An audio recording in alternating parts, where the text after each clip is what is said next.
I'm going to talk about Peter Thiel today. I wrote a piece on Peter Thiel today um, with the title Ideas Without Love, which was a response to this incredible interview. Incredible interview. Um, First of all, I mean, it's actually my first experience with Ross Douthat. Is that how you say his name? I hope I'm saying his name correctly. Um, uh, what a fascinating conversation between Ross and Peter that the New York Times has so wondrously gifted us with. I was actually. I mean, this was like one of these. It was actually something that really shifted my perception of Peter Thiel quite a bit in real time as I watched it. I think I said in my piece. In fact, I did say in my piece because I'm looking at my piece right now that it was a bit of like a hypnotic experience for me. There's like a thing in Peter that I'm for those who don't know, right? I mean, I also have like a background, right, as a Silicon Valley like software engineer. Um, there's a sort of you know common sort of like psychic pattern right there that you can kind of recognize um, in in the thing in the sort of thinking of somebody who's really good at engineering. Um, and so I mean it was fascinating to follow him and to follow Peter there. And it was interesting because I think Ross actually really um brought Peter out and Peter sort of really showed the kind of the contours of his psychology in this 1 hour episode in a way that I really haven't really seen before. So so I think this was a fascinating interview with Peter Thiel. And I mean I've actually taken quite an interest to Ross as well. He's a Christian, which I am not. And he has apparently he has a book out that I just discovered that I'm going to read. Um, and I've been reading some of his stuff actually throughout the day since I saw this. There's some interesting symmetries between how he you know diagnoses the world that I do, like in the same way that I do from my lens. So I'm gonna be like reading more of Ross's stuff. But back to Peter Thiel. Um, yeah, I mean, it it changed my view of Mr. Thiel and like what he's after. It didn't arrest me from my position that he's dangerous, at least from the perspective of my liberal commitments. I mean, it's very clear that Mr. Thiel has no liberal commitments. Um, I mean, what I see, right, is a pretty fascinating synthesis, right, in his mind in terms of like how he thinks of himself and like the purpose of life and meaning of the universe. And we got to really go down. We got to experience some Christian eschatology in this interview as well, which was really interesting. In particular, around sort of like really thinking about the Antichrist in the case of this conversation that Ross, he seems to be a Christian theologian in his own right and was able to capably engage with Peter in this conversation. But I mean, one of the things that was like really like that, I mean, it really stood out to me is, when I like really take Peter Thiel in and I listen to everything he's saying, right? There's a very like Nietzschean hierarchical framework, right, to his thinking, Nietzschean like elitism. Um, and I mean, I'm not really that smart about theology, really. I'm not.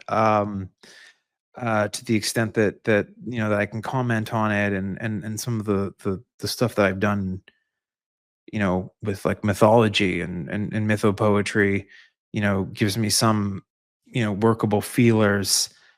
But I don't know if I'm out of my depth saying this, but he strikes me as like and I don't think he's like necessarily putting on a show per se, but he's kind of like a Gnostic Christian, right? This sort of sort of which this fusion of like Nietzschean elitism with Christianity. But I think the effect of that, right, in terms of his moral landscape, right, is sort of the evacuation of any kind of uh, sort of like egalitarian notion, right, at the center of that worldview. And I mean, I think that sort of like shows up in spades in terms of like how he sort of like frames the world. Um, which is like a major difference between myself and him. If I'm sort of using myself as sort of a, not to make this about me, but I'm engaged. I'm trying to do some like more. I'm looking at someone right now, and I'm trying to look at someone's psychology, and I'm trying to wrap it around my moral philosophy, um, and make sense of what I see in Peter. And what I see in him is, I mean, I draw a few conclusions, that like I don't think that Peter is the sort of person that would sacrifice his life for someone for something other than himself. I don't think that is a thing that is open to him as like a course of action. So, just thinking about like the classic examples, like, would you like, throw yourself in front of a bus to like, like save your kids or something, push them out of the way? I don't think that Peter's that kind of guy. And I don't mean that to insult him. I think he has a pretty healthy fear of death. I think that shows through in his fascination with longevity science. They actually talk about in this interview, like he talks about the sort of the obsession with cryogenics in the late 90s. But he was kind of doing it through the lens of cultural critique and his sort of like, um, you know, Girardian analysis of things, which is fascinating in its own right. And I'll get to that. I'll get to that as I talk through this. But yeah, I mean, he definitely views himself as you know, I mean, he's a quantity in his own world that he would never spend, right? So that where does that sort of like place him for me, right? As I try to sort of like think about him as like a political actor out in the world. Um, I mean, he's a monarchist, right? I mean, he's monarchical in his thinking, right? Anyone with that kind of disposition, um, is going to be driven toward sort of like a monarchical worldview, uh, like by definition, right? Because um, someone who is willing to sacrifice, right, on behalf of the community or on behalf of like the family, as like sort of just a sort of a given, right? That's a sort of um that's a virtue that exists in sort of like an egalitarian landscape, right? That like I'm not more important than everyone else. There's something more important than me. That um there's a there are things that are bigger than me and transcend me, and I recognize that, and I would be willing to you know give the full measure of my devotion towards those things. um yeah, Peter Thiel's not that guy. I mean, I think I'm that guy, actually. I mean, I am, right? I definitely like. I would, I said this before, and I'm very serious. Like, of course, I would, risk my life for my country, um, without question. Um, if it was necessary. Um, I'm not selfish in that way. Um, I think Teal's the on the first flight to New Zealand, in that world. And so I think, him and I like diverge like very like fundamentally, right? Like at our like sort of spiritual core. Which is interesting, right? Because like, I'm not his Christianity is sort of this weird Nietzschean Gnostic Christianity. That's like, that's how I'm like choosing to characterize it. Um is I mean, it's weird. I'm like, I identify as an atheist, right? And some people might see me as quite spiritual, in many ways, right? In a sort of, um, in my weird sort of secular liturgic way. But it's weird. Like I'm like, I'm, you know, my virtues are like far closer, right, like to what you might think of, right, as like as Christian virtues, I think, than Peter Thiel's. And I don't say that in any ways to sort of genuflect towards like the Christian community or Christian listeners. It's just a raw observation, um of my moral epistemology and his moral epistemology, such as I've derived it from watching an hour of this. So yeah, I mean, now, I mean, do I think that he's evil? No, I mean, I don't think that Peter Thiel's evil. The fact that he wouldn't sacrifice himself for someone else, I mean, we can call that cowardice at some level. Like I think he clearly has like I said, a fear of death. You could describe that if we're talking in the language of virtue as cowardice. And maybe I would. Um, but I think that, the what I might say is pathological, in his psychological arrangement, such as I've deduced it from watching this incredibly interesting interview with Mr. Ross do that at the New York Times. I would characterize, yeah, I mean, I would characterize Thiel's psychology as somewhat pathological, right? If you're trying to sort of think about it, in terms of like pro-social versus antisocial ends, right? So I mean, let me like kind of really just untangle like what I'm talking about when I think that way. Um, and this is when I say something that's like pro-social or antisocial. What we mean is that like well, first of all, I accept the premise that we're social beings, that our lives are lived socially.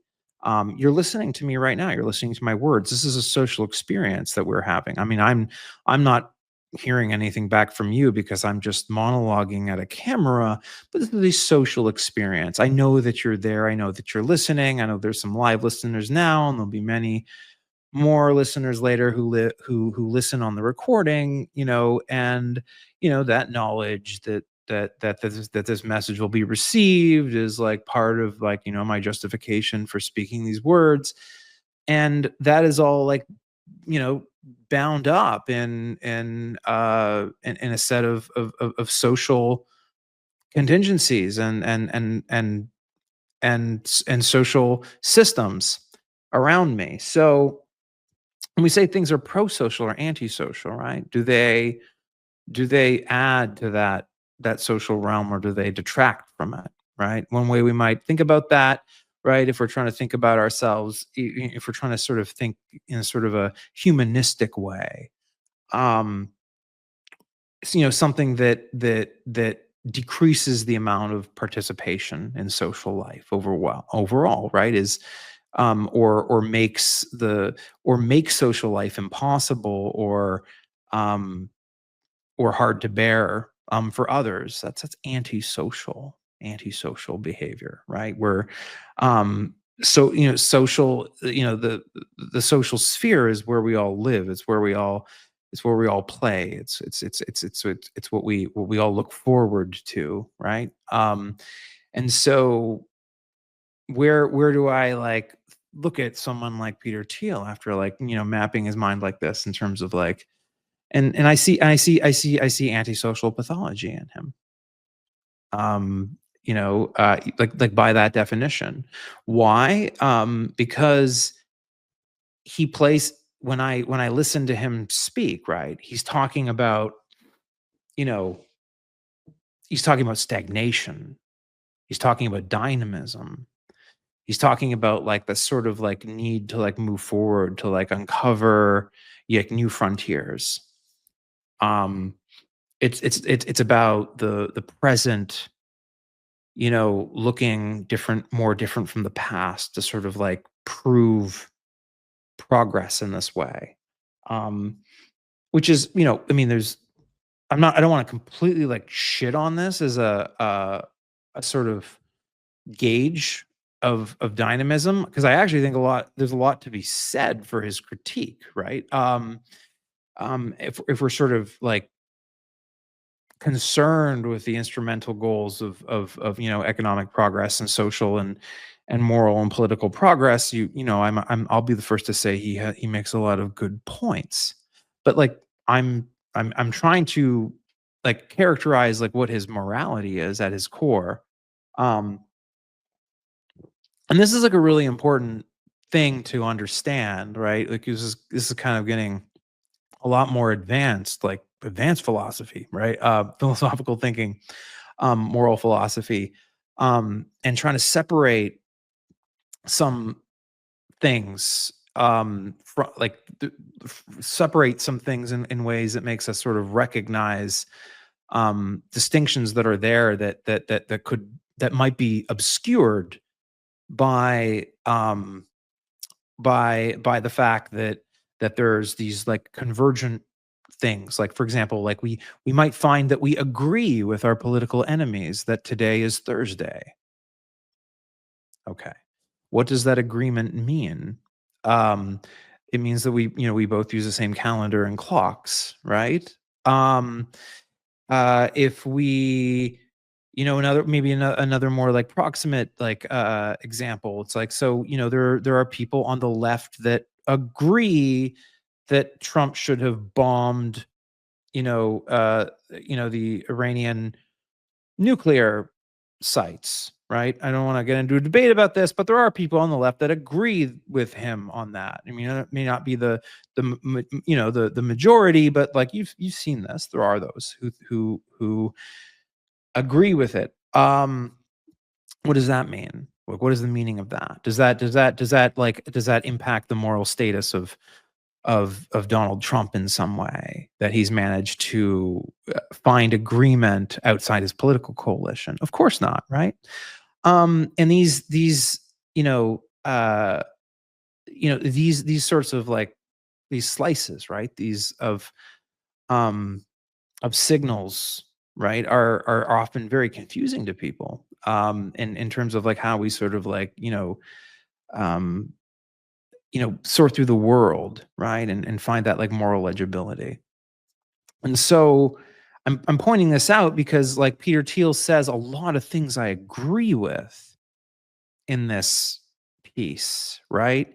Yet I'm also coming to you and saying that like I certainly do not see him as a political ally. At all. He seems quite threatening, quite frankly, to my political project. Even though there's this really robust, rigorous intellectual content that he puts on the table that's kind of convergent with my own observations, right? About the some of the cultural like modes and conditions that we find ourselves in that I think are linked to the stagnation that we see, and some of these are perplexing problems. What's interesting is I think I had enough time to watch an interview with Ross, the Peter's interviewer here, on Ezra Klein's podcast, like earlier this afternoon. And it was interesting because I think Ross himself has sort of like looked at this problem as well, right, from a very Christian view.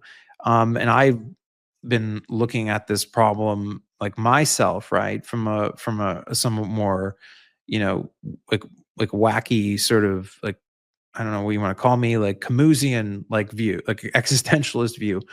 Um, and there is this sort of like real observation there, right, about the ways in which sort of like culture and politics interacted over the last like half century that led to what we might call sort of like you know I don't know, institutional pathologies. And Teal like has like interesting things to say there, and I can admit that. But I'm trying to like peel back the layers and sort of like understand like, well, and here's the important part, like what is Teal doing with that knowledge? So him and I agree on a lot of these things. So but him and I have like very, very different ideas about what we should do with that knowledge. Um he appears to be willing to sacrifice large numbers of people like you and me, right? As you know, I'm not saying that he's like he's murderous. I don't think he is. Like I don't think he wants to carry out genocides or anything. I don't think I'm not accusing him of that. But I do think that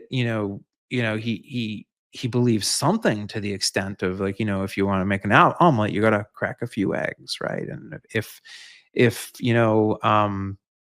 making an adjustment here and an adjustment there means like a few thousand people here starve to death, or tens of thousands here like end up like like dying of like disease or some like regional conflict. In his mind, if the overall civilizational project it advances like to the benefit of like most importantly him, then those are things that he just sort of thinks are like worth the trade, and he doesn't really think twice about that. um and so yeah, like a hopeless like romantic you know liberal asshole like me is like, wait, no, wait, we can't do that. That's like we're sufficiently enlightened enough beings at this moment in time to recognize that the most important thing, right, is that we make this world hospitable for all of us, right, as long as like people aren't being pests and making other people's lives unlivable. um and so that's I mean that's this is like a very clear uh thing that comes through when I watch this video with Peter. And he's clearly brilliant. uh his understanding of the world is very like adept. His political analysis even is like good. Like he has a pretty good like understanding of political dynamics and like how they play out. But he holds them in this sort of instrumentalist view, that, um, an instrumentalist view from the perspective of his like summum bonum, his like highest good that he's like aiming for in his brain, which is this move towards sort of like, you know, um, ever ever increasing sort of like discovery and like possibility, um, and these ideas and frontiers that I think, for him, I think an important part of it for him is, um, the ability to like massively extend his own lifespan, um, and experience things that are like, beyond his like current wildest imaginations. Like I think he wants to chase that sense of awe, right, into infinity. And I think that's like what I think that's him, right? And uh so that makes for like a pretty interesting character, right? Because that's not the kind of guy who is going to like support opening up gas chambers or anything like that. He's not like evil in that way, right? But he he has the capacity to do evil because he morally like vacates the consequences of his actions, which he sees as sort of like summing up, right, to some global average um, that passes, the I mean, in utilitarian ethics, sometimes we have this concept of like a utility function. So and he's I think he's very utilitarian in his thinking that if these machinations, if these moves that he makes, um, lead to like ever greater like positive utility, and however he thinks about his utility function and his sort of utilitarian thinking, then it's a he's willing to sacrifice you, if need be. No hard feelings. He doesn't hate you. He just thinks that like hard choices need to be made. And he's a very hierarchical thinker. Um, and one can, if they want, like try to draw conclusions about the fact that, right, like his upbringing, his experience in South Africa.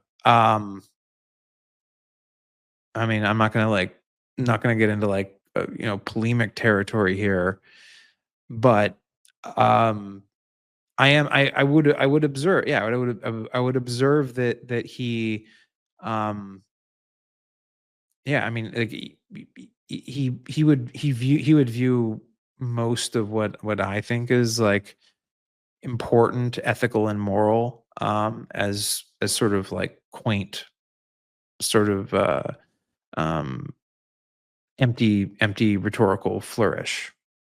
I mean, that's how I would anticipate that he would sort of like view my intervention. Um, and I think like to support that, right, is sort of his characterization of his own conversations with Elon Musk in that interview in the New York Times interview that we're talking about. Um, it does he kind of makes really clear, right, that he doesn't really see the United States, and it seems like his perception of Elon Musk doesn't really see the United States as anything other than, a sort of like an economic zone, in which to operate. Um, I don't think that like either of these men have any sort of like romantic notion of America and like what America means and like what you know, like what this country is. Not in the sense of like, the towering speeches of JFK or Ronald Reagan or Barack Obama. These are not men who are like moved by those notions. These are, to them, notions that are just like opiates for the masses. Um, and I mean, I think that that's how he sees it, right? Um, and I, yeah, I mean, that to me is like my like pretty like that's my visceral impression of Peter Thiel in that like very revealing interview that he did with Ross. Um, so yeah, those are my like expanded thoughts on top of on top of what I wrote in the piece, ideas without love. Um, I want to, the other thought I was having as well, watching this is, I mean, this is a very interesting moment, I think, uh, intellectual history.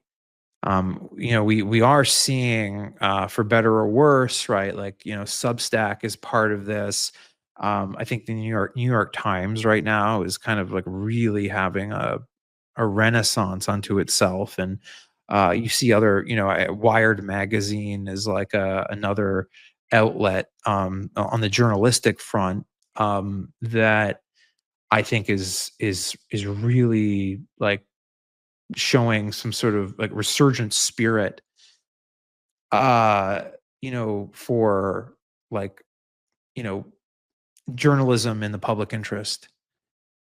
And there's just, I mean, I mean, it does need to be said. I mean, you see, there's a lot more debate. You see this like Jubilee, program on YouTube. I think this is all good. This is all healthy. It is good to actually finally see someone like Peter Thiel, who is like, for better or worse, right? Like I think for worse. I'm making the case that's for worse. And I'd be happy to talk with him and debate him on anything, quite frankly. I think it could probably be a very cordial conversation if we ever had the opportunity. Um, but this is important now, right? It's important. We're in this interregnum period. The old order is like gone. I tell people this, that uh it's not coming back, right? We're going headfirst into history, and that's the way we're going to go, is through, not back. And these conversations are deeply important. They need to be had. Because people need to understand the justifications for why things are the way they are, right? Like, people are born into this world. Our kids are born into this world. Like, why is the world set up this way? Why do we have a Supreme Court, right? I mean, these things do deserve like some justification, right? It's not just enough to like receive these things as like a schema when you grow up without justification. Like, we're curious animals. Like, we want to know why. Like, why am I being told to walk in this direction and not go that way? There must be a reason for that. I mean, in a sense, this is around like basic respect for human dignity. And this is why I've never been a fan of cancel culture or an unwillingness to engage with like extreme political views. I don't think anyone would accuse me of having extreme political views. They'd probably, mostly people might accuse me of being some like, like boring centrist or something, when they're nearer to the extremes. But I think this is sort of the general, the general stance that, like, if you believe something, you should be willing to defend like why you believe that thing to be true. This is a sense of taking responsibility, right? For your own mind, for your own sense of like what you know to be true. Um and I think, we've gotten away from that, right? I think religious practice, like, can help people with that. It can be very grounding. Meditation, um, you know, like various types of communal experiences can be really good with that. Getting really in touch with, that side of ourselves. Um, and so I guess from there, not sure how many more thoughts I have. I really wanted to just kind of expand on my thoughts around Mr. Teal, and give you that, I guess, that additional thought on how I think this is an interesting time in intellectual conversation, and I'm surprisingly and enjoying seeing some like actual like respectable intellectual combat again. It seems like that's something that kind of went out of favor in the last, like, maybe 15, 20 years, and it's desperately needed. And so, I'm happy to play my own little tiny small part and trying to bear witness to this moment, and try to educate people on things that I know, and share my thoughts, and always also open to your feedback, and criticism, and hate mail, and all that are fun stuff. I love you anyway. So that'll be it for today. Um, I'm gonna it's only maybe about 37 minutes. Um, maybe I'll do these like shorter more frequently rather than longer less frequently. I mean, I'll find some flow for these, because I know that some of you have been asking me to put out more of these videos, and some of you like to watch them live. So signing off, Mike Brock, from Notes from the Circus, and I'll see you next time.